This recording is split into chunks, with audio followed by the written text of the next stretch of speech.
In this video, we will be doing some examples of adding and subtracting rational expressions.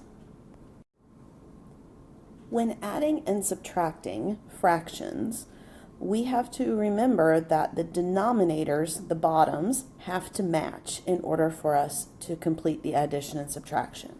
So our first job is to look at this bottom, which is 10x, and this bottom, which is 5, and try and get them to match. And the way we get them to match is by giving them some extra factors. So in this case, I think if I multiplied that 5 by 2, it would make 10. So I know I need 2.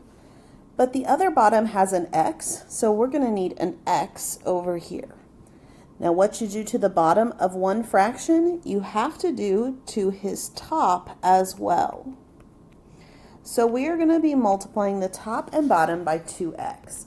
The reason we can do that is because it's like multiplying by 1. Anything over itself is 1, so we're not really changing the value, we're just going to make it look different.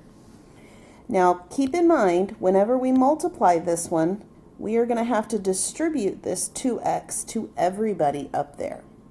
So let's take a second and rewrite our fractions with the common denominators.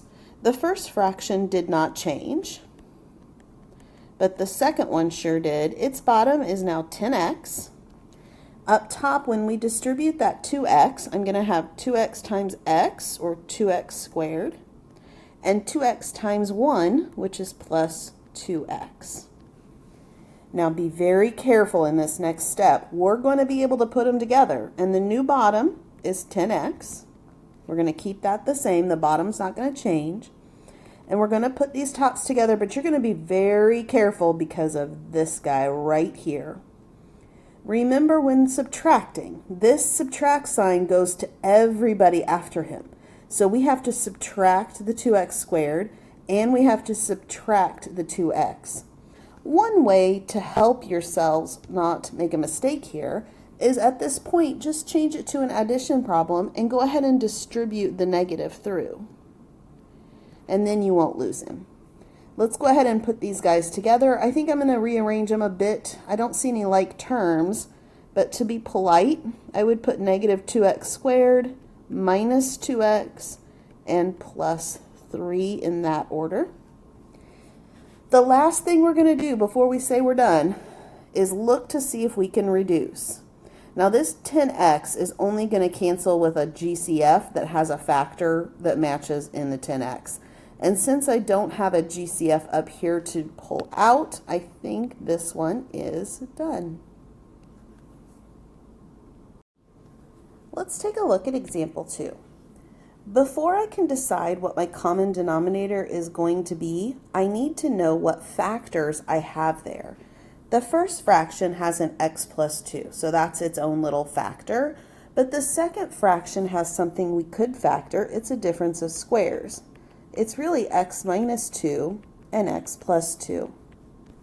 When we do that, we can see that we have a common factor of x plus 2. And in order to make them match, this fraction right here is just missing an x minus 2. So I'm going to go ahead and give him a factor of x minus 2 so that they match. But what you do to the bottom, you've got to do to the top. At this point, I always recommend you stop and rewrite each fraction so that you can see what you're really dealing with. Now, on the top of this fraction, I'm going to have to FOIL this so that I can combine like terms with the other one. So let's go ahead and FOIL the top. It would be x squared plus 3x minus 2x minus 6.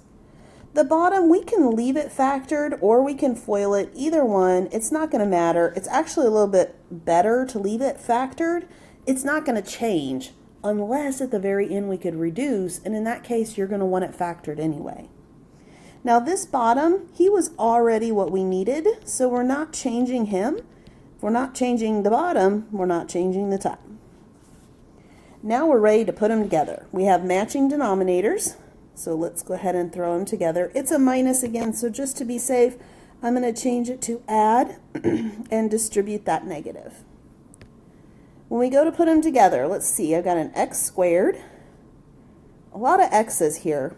I've got 3x minus 2x minus x. They all canceled out. I don't have any more x's. So I just have x squared minus 6. On the bottom, remember that's not going to change. Our common denominator stays the same.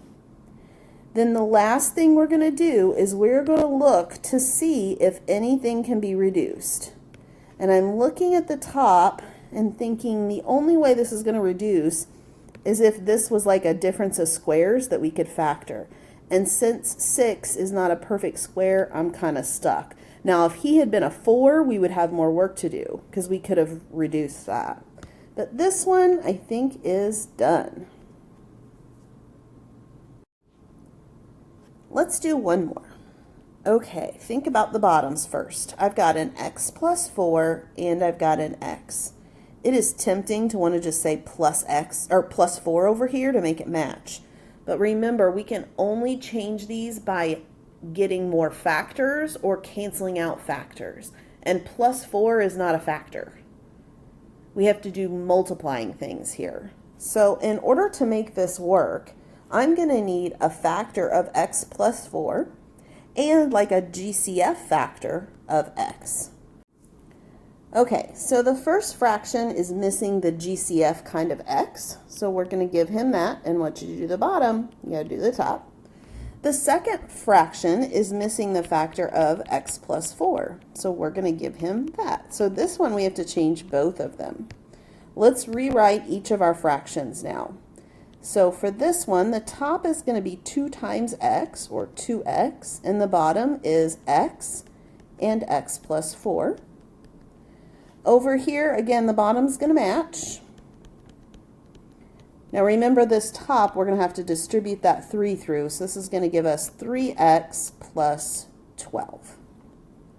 All right, next step. It's a minus, so I'm going to change it to an add and distribute the negative to everybody after him before we put them together. Remember the denominator is not going to change, so we're going to stick that together.